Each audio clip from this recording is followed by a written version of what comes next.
say nothing and the problem will go away. Things won't get any worse. But it's simply not true.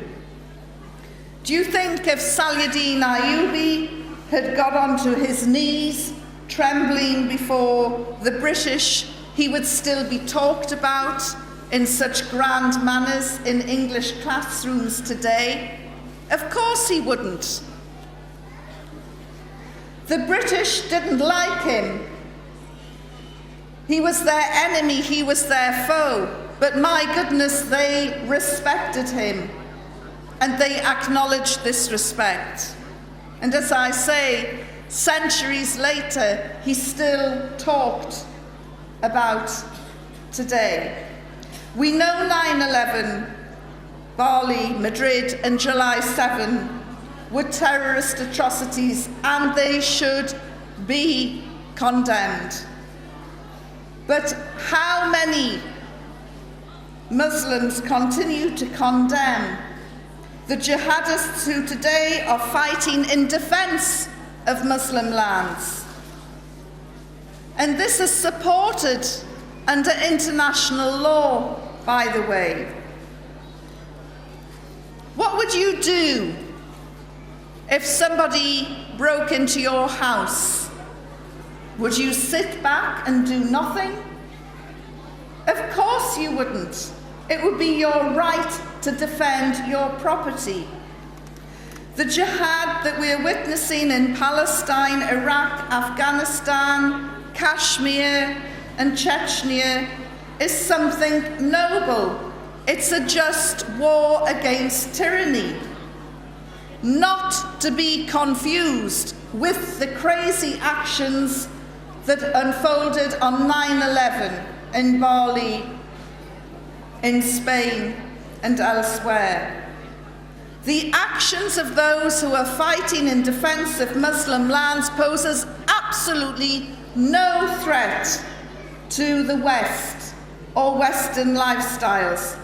And as I said before, their resistance is not only justified, but embraced and encouraged in international law. And perhaps we ought to stand up more for that. Perhaps we ought to stand up more for our brothers and sisters in Palestine who've been driven to such desperate measures that they're tearing down walls to get to basic food in Egypt. I think more and more young Muslims are waking up with the realization that it isn't terrorism or extremism which is being targeted, but Islam itself. And it's really up to the Ummah to lead and inspire our youth, just as our beloved Prophet, peace be upon him, led and inspired millions and continues to do so. And the reason why I was delighted to be invited to this special event today is because I know that I'm talking to the backbone of the Ummah. I know that I'm talking to the real madrasa in Islam, the mothers of the future. Sisters are absolutely incredible. Every sister I have met, whether formally educated or otherwise, is remarkable, is on to the sufferings of others. There's no time for sectarianism among the sisters. There's no time for division among the sisters. Whenever I have been with a group of sisters, I'm never asked, are you Sunni, are you Shia, are you Sufi? We are sisters, and we need to get this unity to the other half of the Ummah, to our brothers who do seem to get dragged down into sectarianism. We have to stop the stereotyping of political Islam and its followers. Islam is not evil, nor does it promote terrorism, nor does it breed religious fanatics. That's a bit like me demonizing every single man because all men are rapists. Sorry, all rapists are men. I do apologize. Islam is a peaceful religion, but Muslims are not pacifists. So we can't sit back and let our lands be invaded, let our children be killed, let people steal our resources without standing up and resisting. And resisting can take on many different ways. Obviously, there's nothing that we can physically do. Sisters and the few brothers that are here, Assalamu alaikum.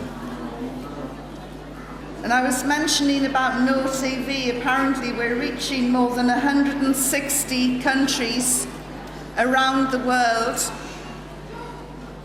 And we know that our community is very wide and diverse. So can we have one big salam alaikum to our brothers and sisters overseas? Assalamu alaikum. That isn't loud enough. We want a better welcome to our brothers and sisters overseas than that. Assalamu alaikum. Wonderful. MashaAllah. When I started off my speech, I was asking about how many of us actually stand up and support our faith. And I wonder how many of you stood up and supported the Sisters of Lal Masjid, the Red Mosque in Islamabad, or how many of you sat back in silence as Western analysts and journalists talked about the Talibanization of Pakistan. Those sisters from Lal Masjid were trying to close down a house of ill repute. They were trying to stop an industry which exploits women. And the sex and porn industry is illegal in Pakistan, so they were basically trying to uphold the law as well. If the sisters from Lal Masjid were from any other country in the world, they would have been heralded as female warriors fighting the exploitation of women. But because those dear sisters, and some of them paid with their lives, because those dear sisters are veiled and study at a madrasa, they were vilified and punished for their piety. Imagine that, being punished for your piety. We condemned ourselves by our silence, while those sisters were ridiculed, derided, as primitive, as backward. As I say, if this had happened anywhere else in the world, if sisters had stormed a house of ill repute to try and close it down anywhere else in the world, they would have been heralded as heroines. There is a Quranic verse urging Muslims to stand up firmly for justice as witnesses to Allah, even